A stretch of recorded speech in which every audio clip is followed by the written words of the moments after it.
Good evening from the outer rim to the inner circle and everyone rage queuing on Coruscant. I'm James from Make an Opening, and you're watching HoloNet News Unlimited, the only news broadcast that can be canceled faster than a Hondo Onaka deal. Our top story tonight, Emperor Palpatine declared Star Wars Unlimited an official part of Sith training. Only through RNG can one truly understand the dark side, he said while shuffling his mono-red aggro deck. Meanwhile, Jedi Council members are demanding errata on Obi-Wan. They're reasoning he's too passive-aggressive, it's affecting morale, and mirror matches. In economic news, inflation hits the outer rim as price of Force Choke exceeds GDP of Naboo. Local traders blame scalpers' huts in one very sweaty Bothan, and the Republic Senate is in chaos after Bail Organa played command on turn 1 again. Mon Mothma called it a war crime. Mas Amedda rage quit the match. But before we can get into all of that, guys, we have our main topic of the day, the top 5 decks heading in to June 2025. This meta is ramping up and looking to be something special. We love it. We love to see it. Post-suspension vibes are high. The meta is diverse. It's really good. I'm loving it. You're loving it. And over here, we have the top 5 decks that we're going to be covering in today's video. Ladies and gentlemen, strap in. It's going to get hot and heavy in here.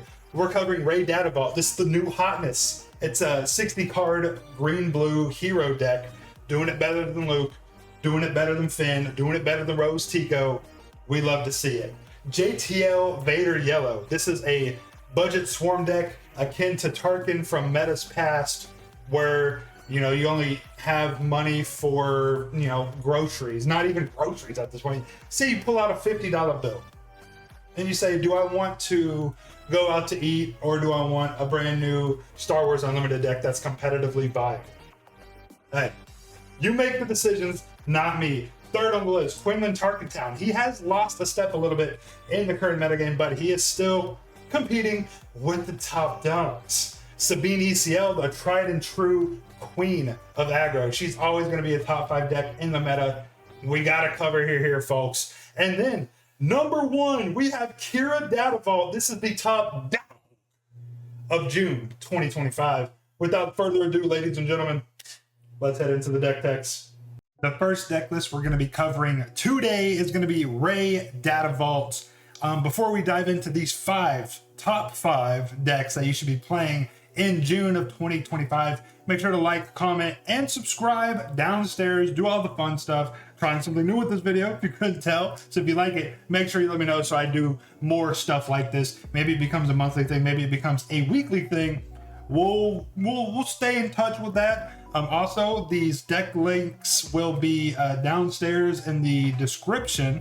I will have the images that I'm looking at right here down there, so you can click and at a glance see exactly what cards are in the list, what numbers, and then build it yourself, make some tweaks, however you guys want to do it.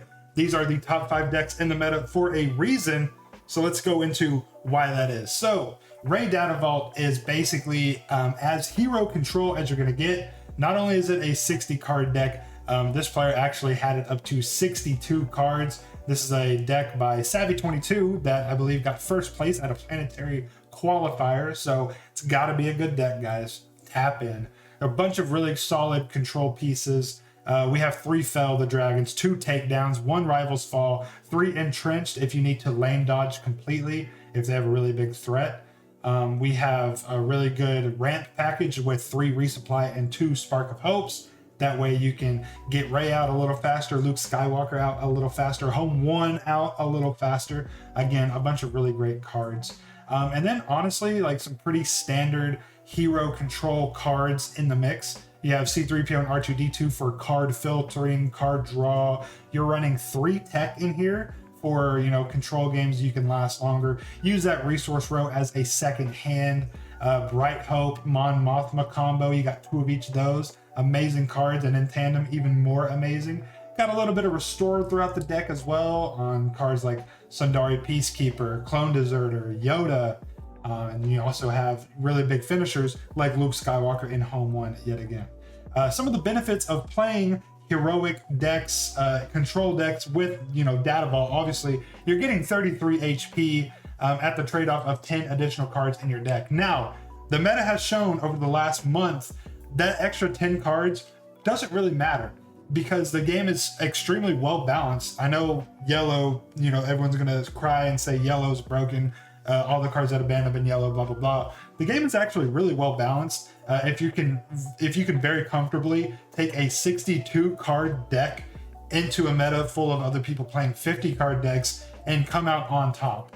You have more answers. Sure, it'll take you a little bit longer to get to key pieces, but with all the extra card draw and card filtering and utilizing tech to have a second hand in the resource row, this deck is by far one of my favorites that we're going to be covering today.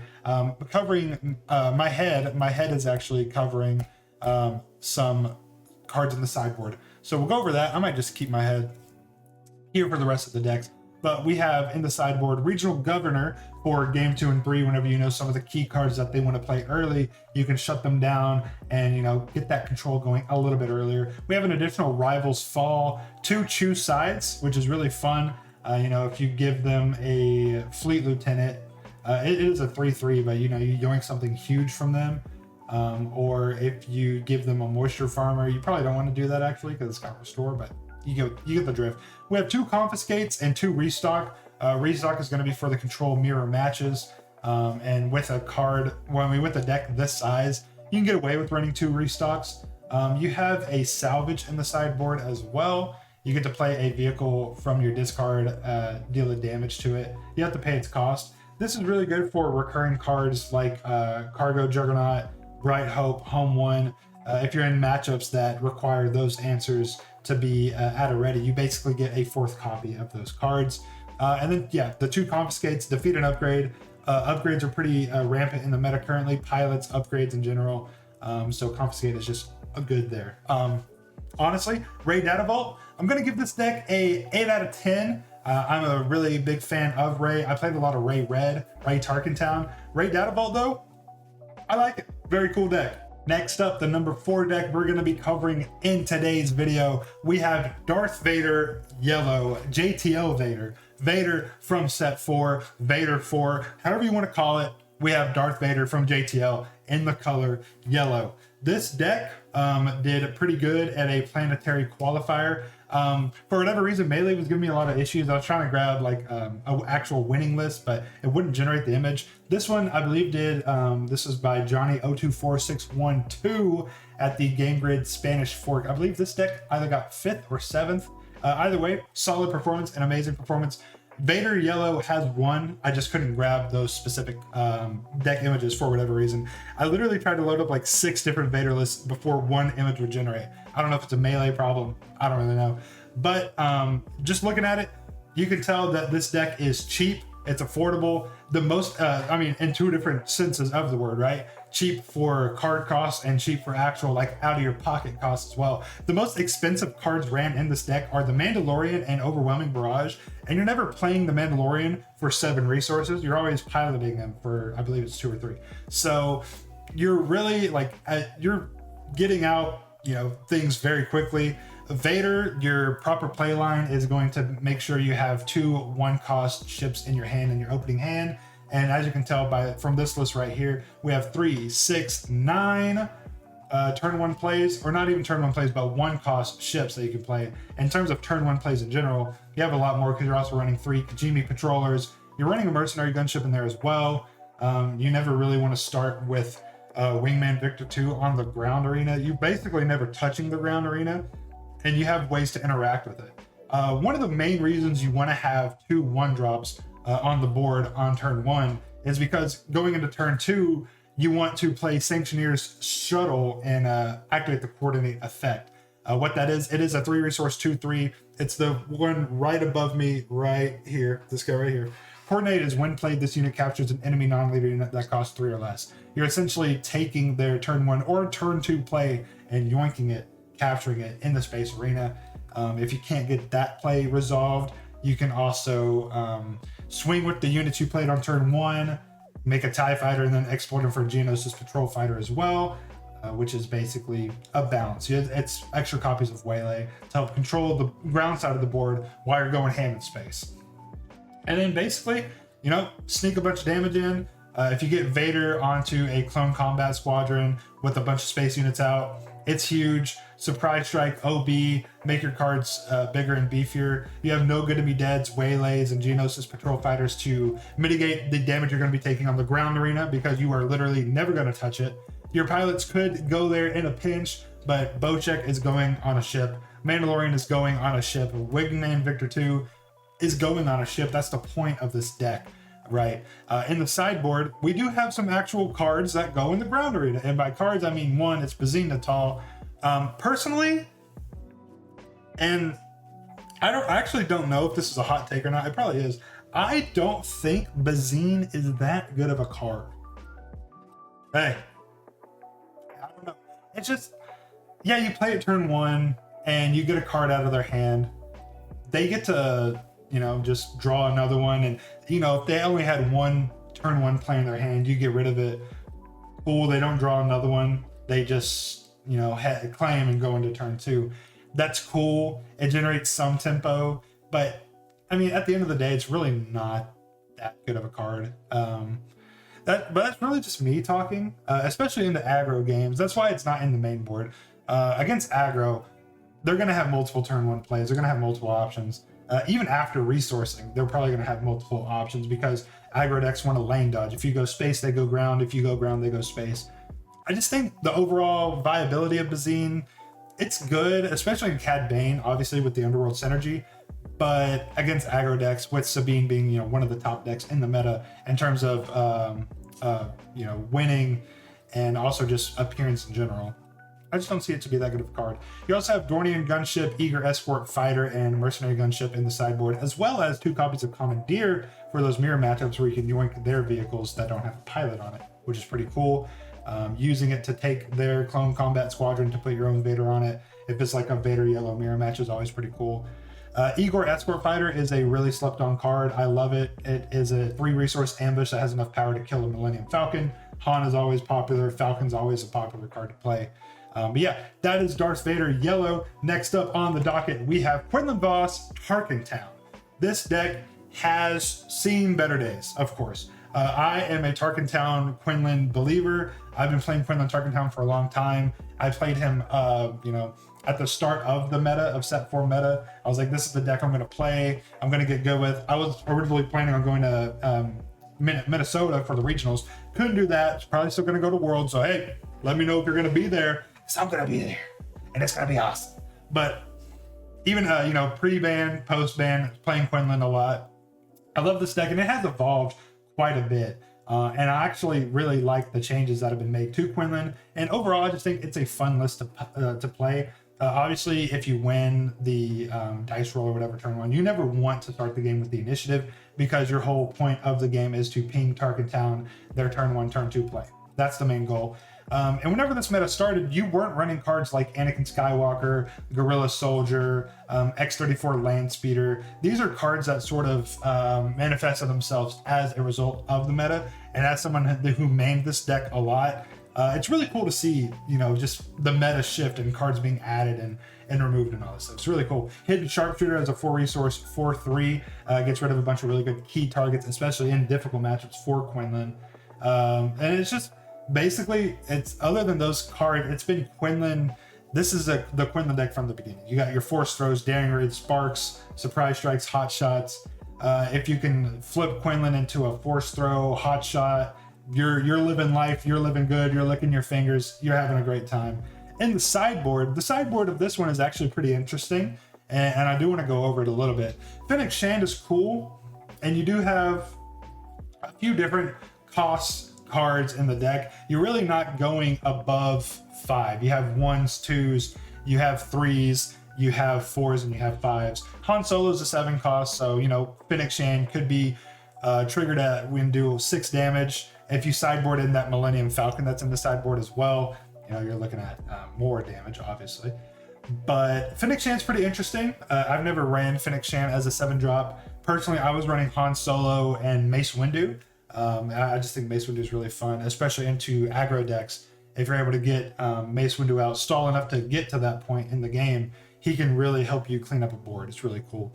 One tech for the either mirror matches or matches into control. That way you can have additional resources to fight back. Really important to play with Qi'ra and Rey Datavault on the rise. Disabling Fang Fighter, just one of them. You don't really need a whole lot of them. You have plenty of other ways to deal with that sort of stuff. 2 Millennium Falcons. I don't really like that Millennium Falcon unit, but you know, meta call. This guy liked it. His 3rd Spark of Rebellion. 3 Bamboozles is always fun, and then 1 Change of Heart. Overall, not really much to say about Quinlan. This is just Quinlan. It's been Quinlan. This is just Quinlan since the beginning. So, next up, the deck number 2. You know her, you love her. It's Sabine Wren. Sabine Wren ECL. This deck, you know, talk about things that have changed throughout the meta. This thing, you know, if you look a year ago during the set 1 meta, completely different, but same premise. Rebel synergies, go face, go burr, go strong, big muscles, boom, Sabine muscle mommy in the game turn 4, turn 5, right? That's the main gist of it. Got some really cool additions with the set JTL. You're able to add in the Chewbacca pilot, Luke Skywalker pilot. You get Sabine's masterpiece in there as well. Really cool cards to help with the overall, you know, game plan of the deck. Luke Skywalker on one of your turn 1, you know, ships is really amazing. Either Green Squadron A-Wing or Phoenix Squadron A-Wing. You're just buffing them up to a really good amount. You're giving them +3/+2. And then if they deal with that ship, you just deploy Luke onto the ground and he can continue his onslaught of doing damage. Chewbacca is really cool because the attached unit can't be defeated or returned to your hand by enemy card abilities. Chewbacca is really good to see, especially when you're playing into the JTL Vader Yellow decks and Qi'ra and Rey as well, because, you know, they're control decks. They're playing decks with kill spells. Chewbacca says, Chewbacca onto a Green Squadron A-Wing is always an amazing time. If you've never done it, please dabble in it at least a little bit. It's amazing. You turn your Green Squadron A-Wing into a 4/6 that swings for 6, and you turn your Phoenix Squadron A-Wing, did I say that twice? I don't know. You turn Phoenix Squadron A-Wing into a 6/5. It's just amazing stats, amazing ability. Sabine's masterpiece as well.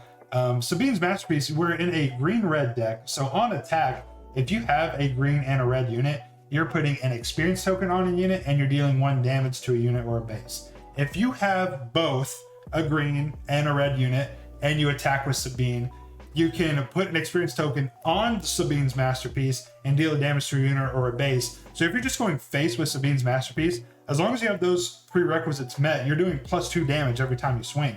So that 3 is actually 5 on the first swing, and then a 7, 9, 11, 13, 15. It's never going to escalate that much, obviously, but really cool. And then also taking a look at the upgrades, which are right here next to me. We have pivoted away from 3 Darksabers, and this is a change that happened near the end of set 3's meta, heading into set 4's meta. We saw a pivot away from 3 Darksabers into 2 Darksabers and 1 General Blade. Some run no Darksabers and all General's Blade. It really just depends on your budget. Darksaber's not the cheapest of cards, but this is still, you know, it's the key aggro deck in the entire meta. It's like the most beginner player friendly deck ever. Anytime I try to introduce a player to the game, I either pull out a Sabine deck, or we've built a Sabine deck out of bulk at our local game store, which is basically like 1-for-1 identical of the current meta one, except for obviously Pose, Wreckers, and Darksabers, the money cards, right? But yeah, Sabine Wren, it's no joke. It's no question either that it's the number 2 deck that we're going to be covering, that you should be playing heading into June of 2025. I almost forgot what month we were in. And last but not least, boom, Qi'ra, I Alone Survived Datavault. This deck is actually by none other than Woo, content creator extraordinaire. Shout out to you, my guy, and congratulations on your regional qualifier win out in Minneapolis. Wish I could have gone and celebrated with you guys, but hey, maybe next time I'll get you at Worlds. If you win Worlds too, I mean, hey, this guy already has clout. This guy has gone and won every different level of tournament, basically. This guy, he does it all. If you need educational content, hyper-focused competitive content, the top tier, you know, looking into how to play the game better, how to increase your skills as a player, Woo's right there. Amazing channel, amazing videos, and also a really good Patreon. I actually subscribe to it myself, that way I can get better at the game as well, because I pride myself on this game. I love this game. But anyway, blue-green villain control, mid-range control, but 60 cards instead of 50 cards. So you get even more answers, even more room to grow. And as we discussed earlier, the trade-off for 33 health for 60 cards, it's not noticeable at all. You're just getting more gas in your deck. Personally, I've been playing Datavault a lot, but I've been playing it with Darth Vader from set 1. So I'm playing red-green villain, like mid-range kind of. So I have, just a ton of gas at the end game. So if I can make it to the end game, I'm dropping bomb after bomb after bomb, and this deck is looking to do the exact same. We have 3 Darth Vaders, we have 2 Reinforcement Walkers, we have a Snoke, we have 2 Avengers, we have 2 Darth Mauls, 2 Devastators, we have a Relentless in here as well, we have 2 Super Laser Blasts. So the high end of this deck is crazy. You just have to get there, and getting there, is relatively easy when you have 3 Super Laser Techs and 3 resupplies. This deck is notably not running any resupply carriers. He's not trying to hyper ramp with this deck. He just has enough ramp in there, right? In my Vader Datavault deck, I am ramping like a mofo because I like getting Vader out on turn 4, turn 5, and going crazy. Another key thing to remember when you're playing Qi'ra is not really a unit.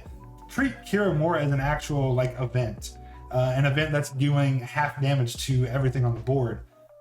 She's not a 0/8, she is a 4/4, but her text basically says do a bunch of damage across the board, follow her up with an overwhelming barrage. It's GG. It's a really amazing way to stabilize the board heading into that mid-late game. And this deck, I can't see anything about this deck I don't like, which is awesome.